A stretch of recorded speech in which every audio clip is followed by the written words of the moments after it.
Bonjour chers abonnés et web spectateurs, vous regardez Télé Wallissimo, qui est la chaîne qui fait la promotion de l'audiovisuel dans tous les domaines. Parlant du domaine de l'entrepreneuriat singulièrement, Télé Wallissimo diffuse plusieurs émissions économiques dont la présente émission Start Invest, qui est une émission qui s'intéresse particulièrement à l'entrepreneuriat africain ou en Afrique. Surtout ceux des startups et des micro-projets. L'objectif étant de booster la création des jeunes femmes et jeunes hommes. C'est donc tout naturellement que Télé Wallissimo, à travers Startup Invest, organise le débat du jour autour de la question suivante. L'appui de la diaspora est-il décisif pour le financement des micro-projets en Afrique?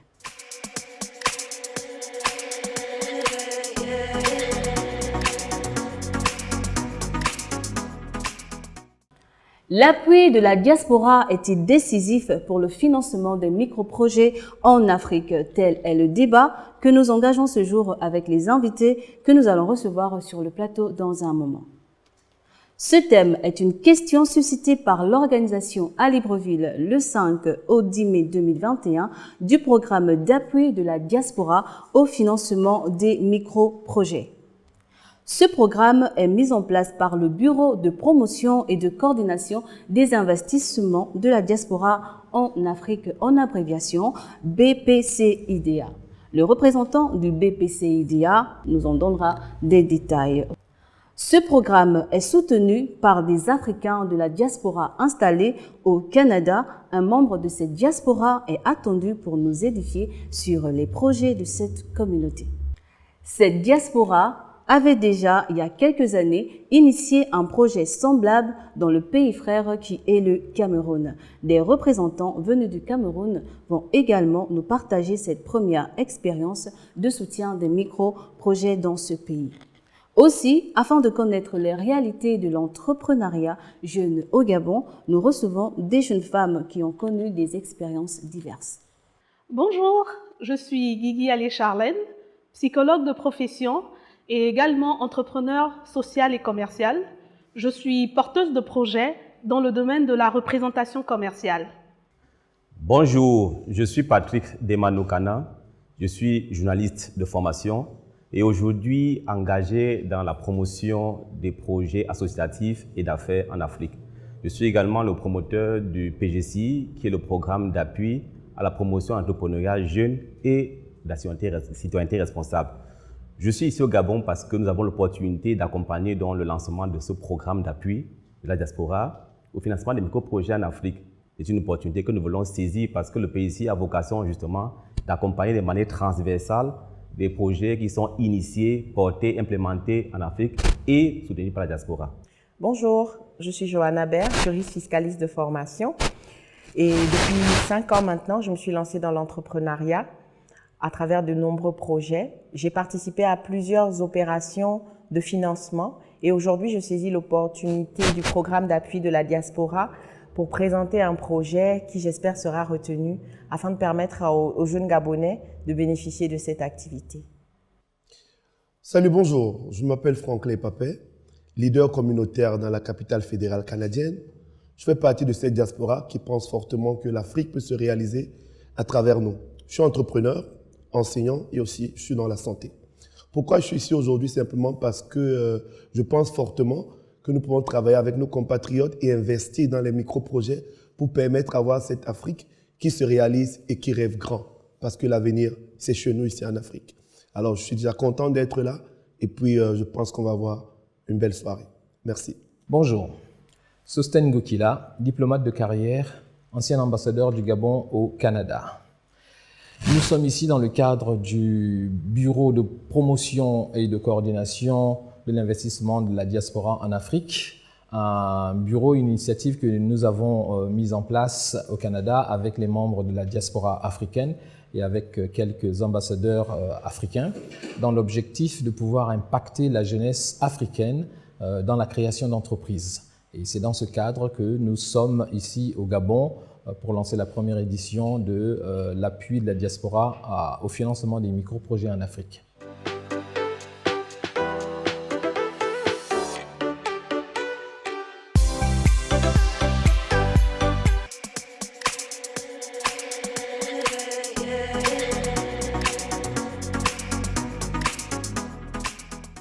Peut-être rappeler comme ça le thème de ce débat, l'appui de la diaspora est-il décisif pour le financement des micro-projets en Afrique? N'hésitez pas à commenter sur la question. Alors, devons-nous comprendre que la diaspora est une source de financement pour les micro-projets en Afrique et que leur appui est décisif? Monsieur Franklin. Oui, et je vais même dire plus, pas juste les micro-projets. On peut financer en Afrique, on peut le faire. Et je vais vous dire pourquoi je sais qu'on peut le faire. En 2020, quand son Excellence honorable Justin Trudeau, le Premier ministre canadien, finalement fait son tour en Afrique, parce que la première fois qu'il est arrivé en Afrique, il avait dit, c'était quand il avait 8 ans je pense, quand son père était aussi Premier ministre à l'époque. Donc quand lui fait son tour d'Afrique, il fait quelques pays, le Sénégal et autres, il revient. Et il y a donc cette rencontre solennelle qu'on a, il invite quelques leaders communautaires et j'en fais partie, où il se rend compte effectivement que l'avenir en fait c'est l'Afrique. Le futur c'est l'Afrique, que c'est en Afrique que ça se passe en fait. Et que la stratégie de pouvoir quand même travailler avec cette Afrique-là, c'est de travailler avec sa diaspora. Cette diaspora qui comprend un peu, si vous voulez, les réalités du terrain. Pourquoi est-ce que je pense que la diaspora joue un grand rôle? Pas seulement pour les micro-projets, parce qu'en fait, on a quand même pu avoir des contacts fiables qui peuvent nous permettre de faire certain nombre d'investissements en Afrique quand même, je pense. Donc à travers ça, la diaspora joue déjà un rôle. Pour revenir au micro-projet, doublement oui, parce que ça se passe déjà au Sénégal. Ça se passe super bien au Sénégal. La communauté sénégalaise de New York, oh my goodness, ces gars, c'est un exemple. On n'en parle pas beaucoup, mais c'est des gars, même à Paris d'ailleurs, c'est des gars qui sont dans la rue, qui vendent leurs affaires, mais qui ont tout un circuit qui investit en Afrique. Tout un circuit, des micro-projets, des gros projets, des écoles, du machin. C'est un exemple. C'est un exemple. Donc, comme je dis toujours, on ne refait pas la roue. Il y a des choses qui sont visibles, qui sont déjà faites, dans lesquelles on peut tranquillement emboîter le pas et le faire aussi aujourd'hui. D'où les micro-projets. Moi, j'ai vu 2 ou 3 projets ici que je disais à Excellence que je les finance de ma poche tout de suite.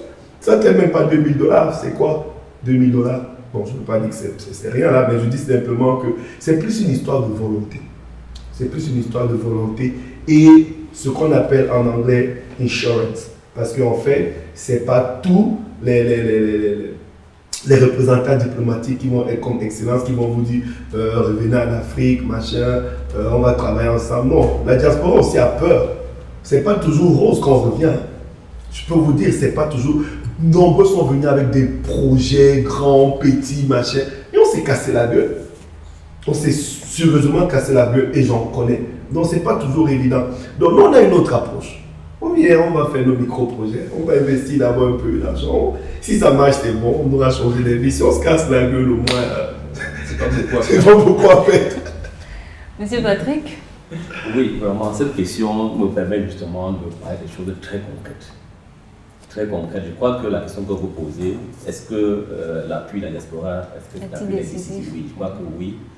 Parce que je suis assis ici, et Franklin le sait, je porte, ou alors j'essaie d'accompagner de nombreux projets justement qui sont parfois initiés par nos amis de la diaspora au niveau du Cameroun, mais avec une vocation, une vision panafricaine.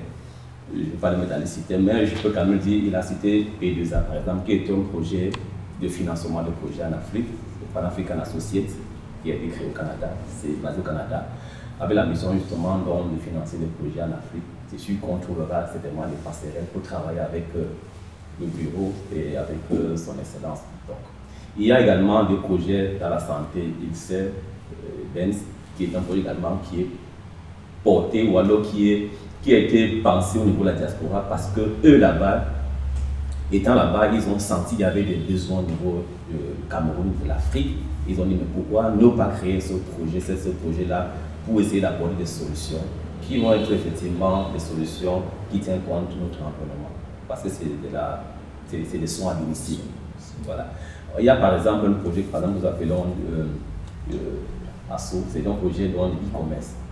Et de manière très concrète, là, ces jours-ci, le PGC qui a en son sein de nombreux entrepreneurs, je vois, madame, il y a effectivement je sens des choses qu'on peut faire ensemble parce que dans tous les domaines, on a une plateforme de 256 membres.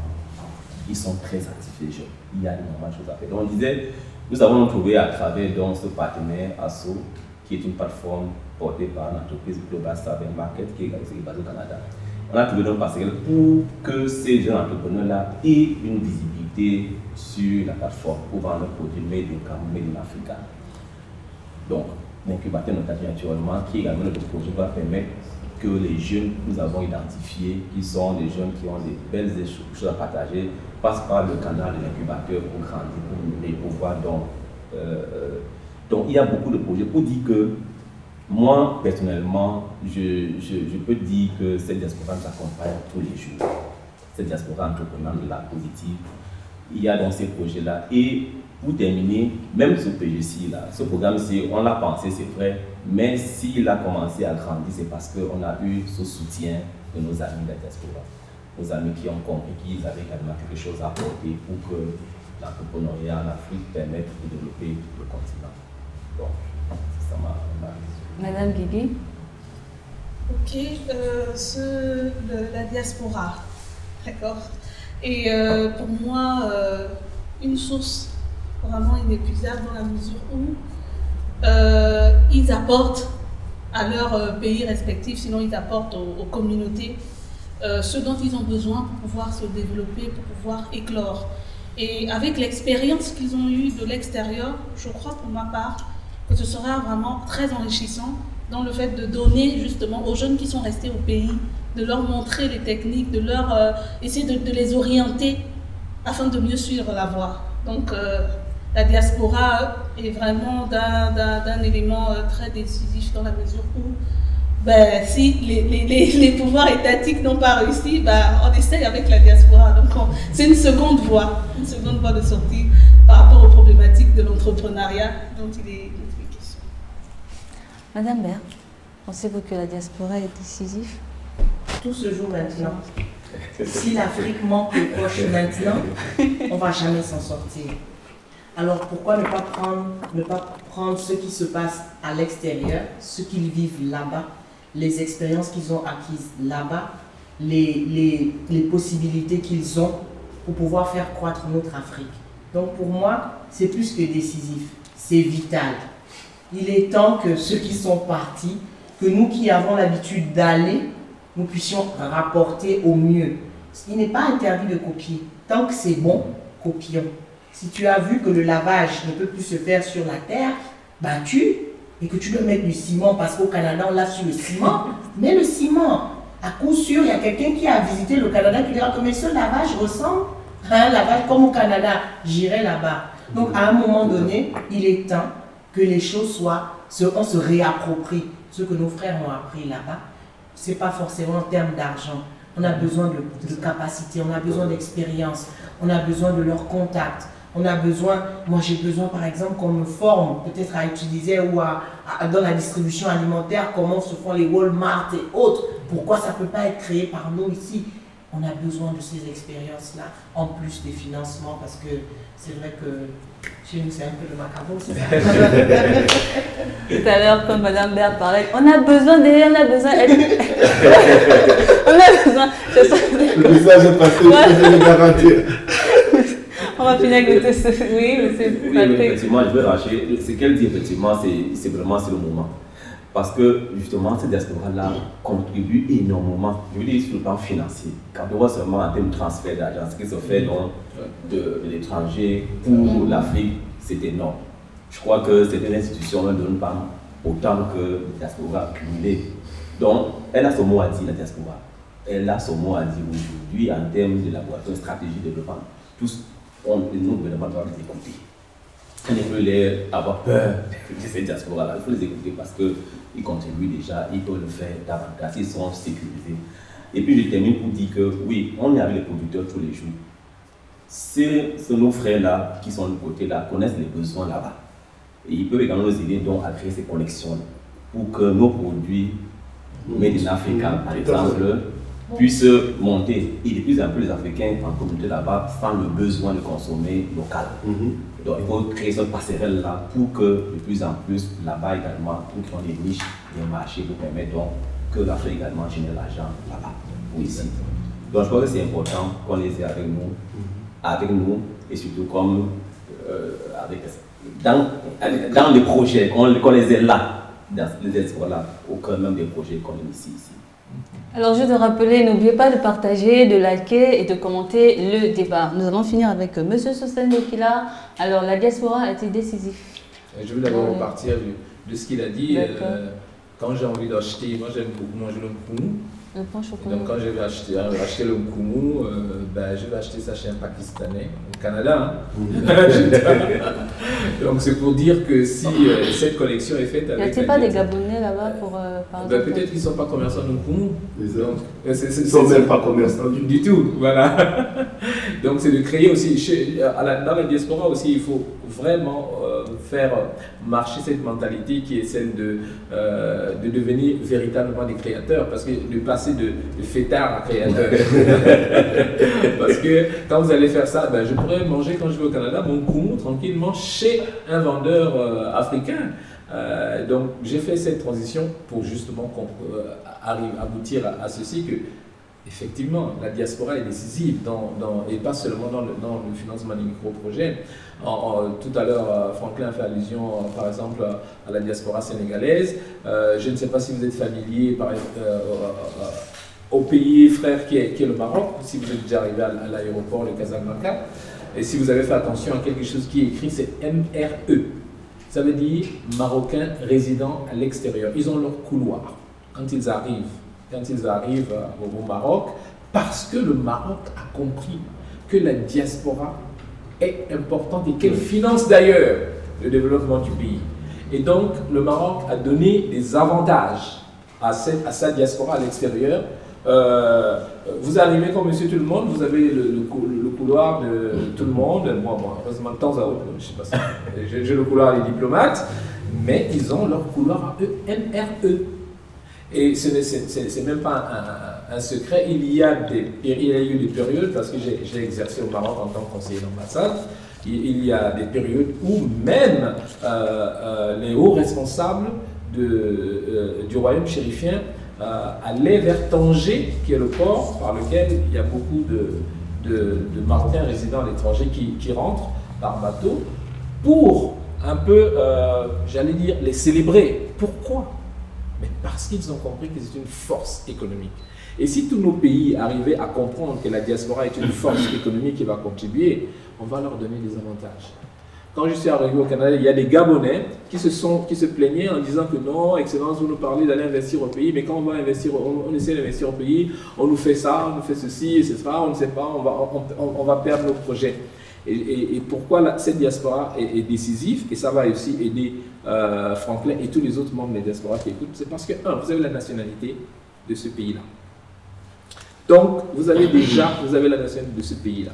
Il y a vos compatriotes de ce pays-là, parlons par exemple du Canada, qui viennent investir au Cameroun, qui viennent investir au Gabon, et qui réussissent. D'accord ?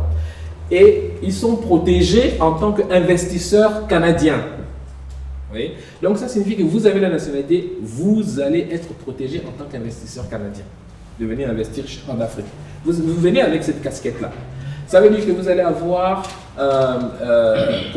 des soutiens financiers et autres de l'État canadien. L'avantage que vous avez par rapport à l'investisseur canadien qui n'est pas d'origine africaine, c'est que vous connaissez le marché. Vous connaissez déjà le milieu. Donc vous connaissez déjà les réalités. Ça vous fait un deuxième avantage. Donc vous avez le premier avantage, c'est que vous êtes protégé par le pays qui vous envoie. Le deuxième avantage, c'est que vous connaissez le pays dans lequel vous êtes. Donc vous pouvez investir avec beaucoup plus de réussite entre griffes que le Canadien qui arrive. Bon, bien évidemment, c'est vrai, je reconnais que la famille va tirer par là, et donne-moi, ainsi de suite. Mais ça, c'est les réalités. Et en plus, vous avez un pouvoir d'achat qui est supérieur, ce n'est pas un secret, que vos compatriotes qui sont restés au pays. Donc vous avez au minimum ces trois avantages qui peuvent faire en sorte que vous pouvez vivre là-bas et puis investir ici. Donc le micro-projet dans lequel vous investissez, moi c'est cette partie que vous faites la fête que je réclame pour l'investissement ici. Mais vous avez une autre partie qui est celle en tant qu'entrepreneur étranger, vous allez rentrer dans l'IDE, les investissements directs étrangers. Et l'IDE, il y a des mécanismes de protection de l'IDE dans tous les pays. Vous voyez? Donc, si j'étais encore là-bas, j'allais encore vous fatiguer avec l'histoire pour vous dire d'aller investir. Pour moi, la diaspora n'est pas la source de financement ultime pour pouvoir financer les micro-projets, parce qu'on peut le faire aussi sur place. Il suffit que les jeunes entrepreneurs qui sont là se mettent en réseau. Et chez nous, on a un problème de se mettre en réseau. On veut travailler de manière individualiste. Alors que on peut, pour franchir une montagne, si on se met à plusieurs et qu'on se tient la main, on va quand même, il y a quand même quelqu'un qui va aller de l'autre côté. Mais si on va seul, non, on va se fatiguer. Et donc nous, c'est une source de financement, le réseau. Donc la diaspora, pour terminer, est une source décisive pour le financement des micro-projets, donc le financement des projets en Afrique, pour l'investissement en Afrique. Mais il faudrait que nous, aussi, autorités africaines, qu'on sache leur donner cette primauté, ces avantages que d'autres pays ont compris, qui donnent à leur diaspora. Alors, Madame Baird et Madame Guigui, en tant qu'entrepreneur, qu'attendez-vous définitivement de ce programme de financement? Alors, je vous Puisque dirais vous êtes déjà une habitude. Je vous dirais que cette fois-ci, j'espère avoir le financement. Faites ça. Qui me tient à cœur. Non, il vaut mieux pas indexer, mais je préfère le dire. Donc voilà. Donc, mais plus sérieusement, je crois que c'est une énième opportunité pour moi de me créer un réseau supplémentaire, de me faire de nouvelles connaissances, d'apprendre de certaines personnes et pourquoi pas chercher des personnes avec qui collaborer pour l'exécution de mon projet qui a déjà la vision. J'ai déjà la vision, mais j'ai pu entendre avec la session d'ouverture qu'il y a beaucoup de personnes qui peuvent m'aider à monter mon projet et que moi aussi je peux aider à être la plateforme de distribution des leurs.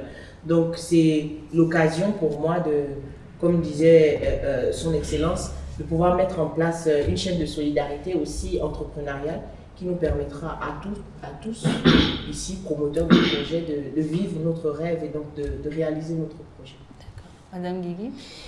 Ok, comme l'a dit Madame Baird, c'est de pouvoir obtenir un financement pour réaliser son projet et pourquoi pas accompagner aussi justement nos jeunes frères et sœurs entrepreneurs à pouvoir suivre le chemin, à suivre la voie. Donc c'est vraiment une lueur d'espoir pour nous en tant qu'entrepreneurs de pouvoir obtenir ces financements et pérenniser justement cette action qui commence maintenant. D'accord. Alors, Monsieur Franklin et Monsieur Sosten, quelles sont les propositions pour améliorer les conditions d'existence des micro-entrepreneurs? Pas des micro-projets, mais des micro-entrepreneurs. Ah ok, là je pense que j'ai pigé. Je vais d'abord emboîter les deux dames, parce que je pense que s'il y a quelque chose pour lesquels j'ai horreur, moi, ma petite personne, c'est le bluff. Et je vais probablement me faire taper dessus par la diaspora. Ça a déjà existé, que certains de nos confrères viennent en Afrique pour se faire voir, si vous voulez, se faire voir, faire vivre un leurre, simplement parce qu'ils cherchent, je sais pas moi, un nom auprès des compatriotes. J'ose croire et je souhaite fortement que cette fois-ci, ce ne soit pas le cas. Parce que je pense fortement que si au niveau du Canada, on s'est battu pour faire un petit nom, ça veut simplement dire qu'on veut le faire pérenniser. Et la chose la plus importante va être de travailler avec nos compatriotes, nos frères, qui ont ces projets-là pour pouvoir les réaliser. Pour revenir maintenant aux microfinances, ça va un peu vers ce qu'on a dit dès le départ. Ça va être une continuité, c'est un travail fait ensemble.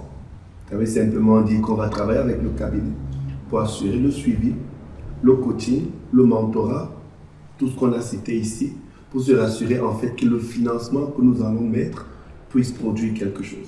Raison pour laquelle nous étions à la banque hier pour regarder comment on peut encadrer tout ce processus en fait. Parce que si on se lève un matin, on donne 1 million à quelqu'un et puis demain après-demain, il a explosé 1 million, le projet il est mort. Ça va être un processus. Même donner les finances, c'est tout un processus. À travers la banque, déposer les fonds, faire le suivi, sortir l'argent par étapes. On ne va pas le faire en one shot, comme on dit souvent en anglais. Donc ça ne va pas être dans ce modèle-là. Donc je pense qu'avec le système qu'on est en train de mettre sur pied, qui va être un système entre nous et les porteurs de projets, on ne va pas décider seul. Ce que moi j'aime le dire, c'est que c'est vous les boss. C'est pas nous, c'est vous les boss. Mais nous, on va vous accompagner dans ce projet qui devient le nôtre pour qu'à la fin, il puisse prendre forme, se réaliser et nous aider tous à faire quelque chose de meilleur pour l'Afrique. Donc, je pense simplement qu'à travers ça, à travers le système qu'on est en train de mettre sur pied avec le cabinet, le PGC, les partenaires et les porteurs de projets, on pourra ensemble réaliser quelque chose de beau. Monsieur Patrick, un mot de fin? Oui, je vais évidemment enchaîner là. Oui, le PSC ici va également travailler à identifier effectivement ces sources de financement là, parce que nous sommes ici aussi pour non seulement apprendre, mais aussi apporter notre contribution. Et nous comptons justement sur nos membres qui sont installés pour l'essentiel en diaspora aussi, les membres fondateurs. Et on va beaucoup travailler avec eux pour essayer donc de trouver des opportunités pour financer des projets qu'on aura identifiés ici localement. Sachant que nous également, au niveau du Cameroun, nous continuons à se construire. Et cela n'empêche pas que toutes les opportunités que nous identifions dans un pays, on essaie de créer ces ponts entrepreneuriaux. La preuve, c'est que je suis en train de travailler avec une dame au Rwanda qui m'a parlé d'un projet intéressant, le quinoa, que je ne connaissais pas du tout. Et aujourd'hui, j'ai réussi à mettre 2 jeunes de la plateforme PGC là, sur ce projet-là pour voir comment est-ce qu'on peut vulgariser le quinoa, qui est une plante que les Nations Unies essaient de vulgariser en Afrique. Je ne connaissais pas du tout. J'ai fait les recherches et puis je suis allé chercher des gars qui sont prêts. Et on a une plateforme avec la dame et le frère a fait des semences du Rwanda pour le Cameroun. Ça, c'est très intéressant. Donc, je suis au Gabon. On a parlé beaucoup de connexions, on a parlé beaucoup de réseaux. On est également là pour chercher dans ces connexions-là, ces réseaux qui nous permettent aux jeunes de grandir. Parce que notre plateforme PGC, c'est essentiellement des jeunes qui font tellement de bonnes choses et qui ont aussi besoin d'être soutenus, d'accompagnés. Il y a l'aspect accompagnement financier, mais également accompagnement technique, tout ce qu'on veut, formation, coaching et tout ça. Et pour finir, je vais dire une chose, une citation que j'aime toujours, quelque chose que j'aime souvent partager, c'est dire que l'entrepreneuriat n'est ni une démarche solitaire, ni une démarche, ni une marche solitaire, parce qu'on a toujours besoin de quelqu'un avec qui on se met ensemble pour grandir. Pour finir, nous allons entendre l'intervention de M. Sosthène.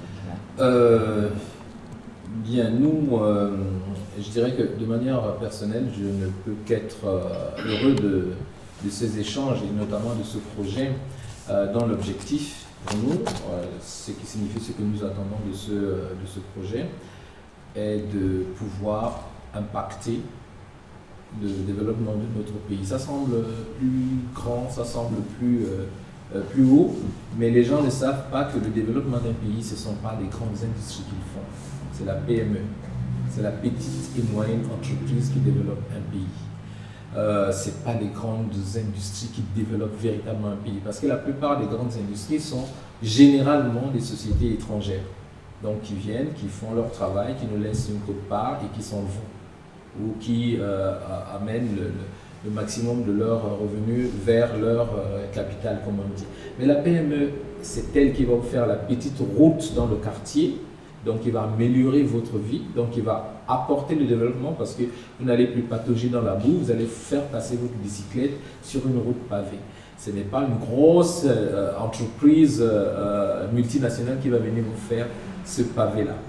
Et celui qui va vous faire manger très tôt le matin quand vous courez pour aller prendre votre taxi, c'est le petit garçon ou la petite fille qui fait ses beignets au coin de la rue. Et donc, qui va vous permettre d'être en forme et de pouvoir aller travailler et d'avoir la force pour pouvoir la mettre dans le développement de votre pays. Donc, je pars le plus bas possible. Micro-entreprise, micro-projet, micro-entrepreneur. Et donc, c'est ça qui nous intéresse énormément. Et ce que nous attendons de ce programme, c'est qu'il y ait des jeunes qui puissent, des jeunes et des moins jeunes. Et puis attention, quand on dit jeunes, bon, lorsque vous commencez votre entreprise pour la première fois et que vous avez 70 ans, vous êtes jeune. Vous pouvez aller regarder KFC et les autres, ils étaient déjà à je ne sais pas combien d'années pour faire leurs premières entreprises. Ils sont devenus des multinationales aujourd'hui. Donc, l'objectif, c'est de permettre à tous ces jeunes entrepreneurs, donc ces débutants entrepreneurs, de pouvoir impacter le développement de leur pays. Et ensuite, l'objectif est de les mettre en réseau. Après les avoir coachés et formés, de les mettre en réseau avec d'autres entrepreneurs, avec d'autres pays. Ce que nous commençons à faire avec le Cameroun à côté, c'est aussi simple. S'il n'y avait pas la Covid, là, on devait être envahi avec la banane du Cameroun. Ça veut dire qu'on a déjà une connexion commerciale, familiale, etc. Et donc, si ces jeunes qui sont là à côté du Cameroun peuvent travailler avec d'autres jeunes qui sont ici au Gabon pour développer leurs affaires, je pense que le réseau va s'agrandir. Et ensuite, si ce réseau, quand ce réseau, ne pas dire si ce réseau, quand ce réseau va encore s'étendre jusqu'au Canada pour attraper la diaspora, eh bien, vous voyez que le jeune qui se trouve, je ne sais pas, à Léconie là-bas, qui a fait sa petite entreprise de production de manioc, va pouvoir échanger avec un jeune qui est au Cameroun, va pouvoir être coaché et financé par un jeune qui est au Canada. Donc, c'est ça les objectifs que nous recherchons et nous espérons que cela permettra à nos jeunes d'avoir véritablement cet esprit d'entreprise que nous attendons tous. Merci M. Sostène Gokila, c'est la fin de cette émission. Nous remercions toutes les personnes qui nous ont suivis et également tous nos invités qui sont sur le plateau. M. Franklin, bon retour déjà au Canada. Merci. Madame Bert, merci d'être venue. Monsieur Patrick, merci d'être venu. Madame Vigil, merci d'être venue. Monsieur Gokila, on est au Gabon ensemble, on se retrouvera. On est ensemble. On est ensemble. Voilà, aussi pour toutes les personnes qui souhaitent faire des promotions sur leurs activités, n'hésitez pas à nous contacter sur notre page Facebook Télé Wallissimo et n'oubliez pas de partager, liker et de commenter pour agrandir la communauté de Télé Wallissimo. Au revoir.